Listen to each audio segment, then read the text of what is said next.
চন্দ্রিমা উদ্যান নামেও পরিচিত। বাংলাদেশের রাজধানী ঢাকা শহরের প্রাণকেন্দ্র সংসদ ভবনের পাশে অবস্থিত। সাবেক রাষ্ট্রপতি বিএনপির প্রতিষ্ঠাতা জিয়াউর রহমানের সমাধি এখানে অবস্থিত। সমাধিকে কেন্দ্র করে এখানে সমাধি কমপ্লেক্স প্রতিষ্ঠা করা হয়। প্রতিদিন অসংখ্য দর্শনার্থী এই উদ্যানটি এবং লেকটি দেখতে আসেন। শহরের দক্ষিণ পশ্চিমাঞ্চলের প্রাত ভ্রমণকারীদের জন্য এটি একটি উত্তম স্থান। ঢাকা শহরের উদ্যানগুলির মধ্যে এটি অন্যতম গুরুত্বপূর্ণ একটি উদ্যান। প্রথম দিকে এই উদ্যানের নামকরণ করা হয়েছিল চন্দ্রিমা উদ্যান। এই নামকরণের প্রেক্ষাপট নিয়ে কিছু মতামত পাওয়া যায়। কারো কারো মতে এখানে চন্দ্রিমা নামে একজনের বাড়ি ছিল, সেখান থেকে এই নামের উৎপত্তি। আবার কারো কারো মতে দক্ষিণ পাশে অর্ধচন্দ্রাকৃতির ক্রিসেন্ট লেকের সাথে মিল রেখেই রাষ্ট্রপতি এরশাদ এর নাম চন্দ্রিমা উদ্যান রেখেছিলেন। দীর্ঘদিন একে গবাদি পশুর খামার, খাস জমি এবং চাষাবাদ জমি হিসেবে ব্যবহার করা হয়েছে।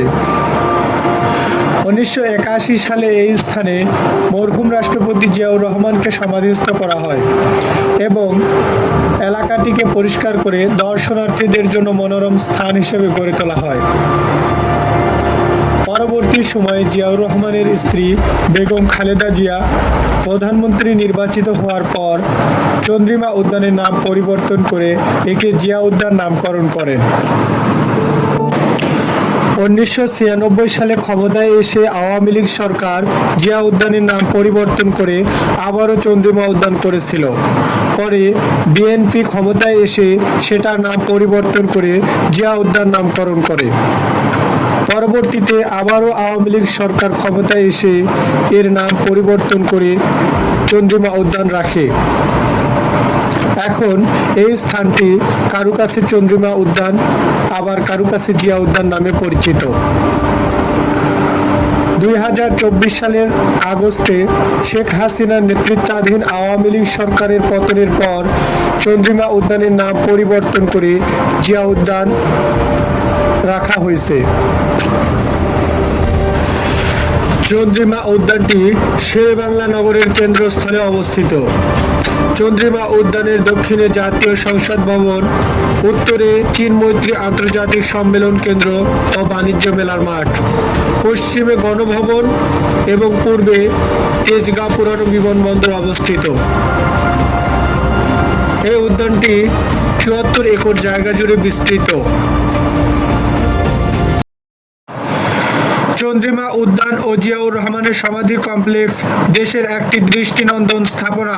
প্রতিদিন ঢাকা মহানগরী সহ দেশের বিভিন্ন প্রান্ত থেকে মানুষ আসেন এই সমাধি কমপ্লেক্স ও উদ্যান দেখার জন্য।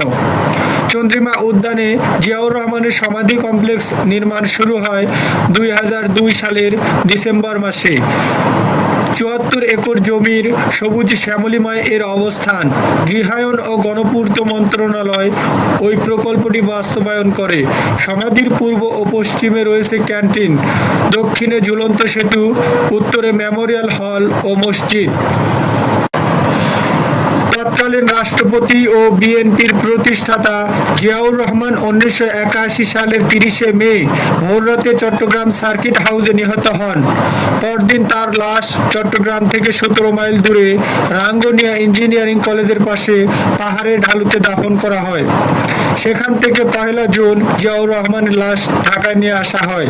মানিক মে এভিনিউতে ওই সময় স্মরণকালের বৃহত্তম জানাজা শেষে তৎকালীন চন্দ্রিমা উদ্যানে তার লাশ দাফন করা হয়েছিল। জিয়াউর রহমানের সমাধির দক্ষিণ পাশে ক্রিসেন্ট লেক অবস্থিত। এটি বাঁকা চাঁদের মতো দেখতে বিধায় ক্রিসেন্ট লেক নাম রাখা হয়েছে।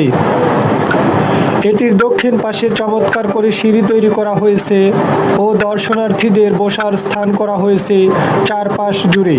ভিতরে প্রবেশের জন্য লেকের মাঝ দিয়ে তৈরি করা হয়েছে মনোরম সেতু। ক্রিসেন্ট লেকের মাঝে ঝুলন্ত সেতুর দুই পাশে দুটি ফোয়ারা রয়েছে। সন্ধ্যার পর ফোয়ারাগুলো চালু করা হলে এক নয়নাভিরাম দৃশ্যের অবতারণা ঘটে। জিয়াউর রহমানের সমাধিতে যাওয়ার জন্য ক্রিসেন্ট লেকের উপর নির্মাণ করা হয়েছে ঝুলন্ত সেতু। নয়নাভিরাম এই প্রকল্প বাস্তবায়নে ব্যয় হয়েছিল ৩৫ কোটি টাকা।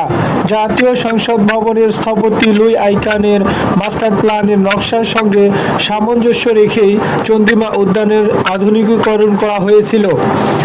কাজের সময় প্রাধান্য দেওয়া হয়েছিল নৈসর্গিক সৌন্দর্যের বিস্তৃতিকে।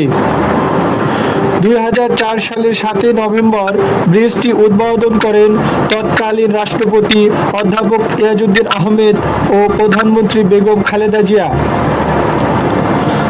বাঁকাচাঁদ লেক বা ক্রিসেন্ট লেকের উপর স্থাপিত হয়েছে এই সাসপেন্ডেড ব্রিজটি। এই সেতু সংসদ ভবনের উত্তর পাশ থেকে সমাধি পর্যন্ত জায়গাটিকে দিয়েছে বাড়তি সৌন্দর্য। অর্ধচন্দ্রাকৃতির সেতুটির বিশেষত্ব হল বিশেষভাবে স্টিল হ্যাঙ্গারের উপর তৈরি হয়েছে। দাঁড়িয়ে আছে সিঙ্গেল আরসিসির আর্চের উপর। হ্যাঙ্গার পাইপ দিয়ে বিশেষ কৌশলে চাপিয়ে দেওয়া হয়েছে ব্রিজের ওজন। আর্চটি ত্রিমাত্রিক কংক্রিট দিয়ে তৈরি হয়েছে। বিদেশিরা এটা করে থাকে স্টিল দিয়ে। সেতুর পাটাতনে বা ডেকে বসানো হয়েছে আধুনিক উন্নত মানের গ্লাস। সংসদ ভবনের উত্তর পাশের প্রধান ফটক থেকে একই সরল রেখায় ঝুলন্ত সেতু, সমাধির ছাউনির চূড়া এবং মসজিদের মিনারের কেন্দ্র। উদ্যানের উত্তর পাশে নির্মিত দ্বিতল ভবনের উপরে রয়েছে মসজিদ।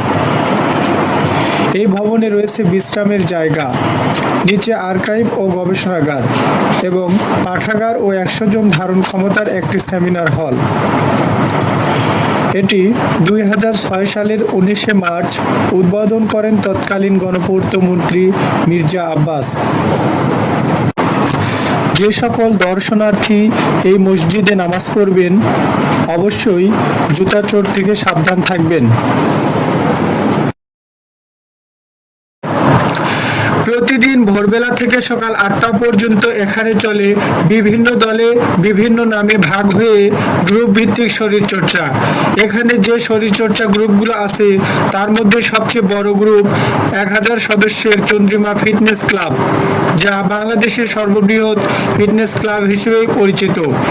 দীর্ঘ ১.৫ যুগ ধরে শরীরচর্চাবিদ ওস্তাদ আমির হোসেনের আন্তরিক নির্দেশনার মধ্য দিয়ে সম্পূর্ণ ফ্রিতে একসাথে ৪০০ থেকে ৫০০ জন লোক নিয়মিত ব্যায়াম করে থাকেন এই ক্লাবে।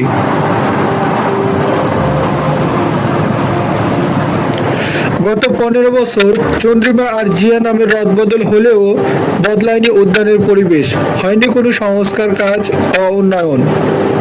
অন্তর্বর্তী সরকার উদ্যানটির সংস্কারের উদ্যোগ নিয়েছে। সরজমিনে ঘুরে দেখা গেল দ্রুত গতিতে চলছে সংস্কার কাজ। ব্রিজের ভাঙা কাজ নতুন করে লাগানো, ঝর্ণা মেরামত, খাল পরিষ্কার, শৌচাগার ব্যবহারের উপযোগী করা সহ ক্যান্টিন নির্মাণ ও সমাধি কমপ্লেক্স প্রাঙ্গণে দেবে যাওয়া মাটি ভরাটের কাজ চলছে দ্রুত গতিতে।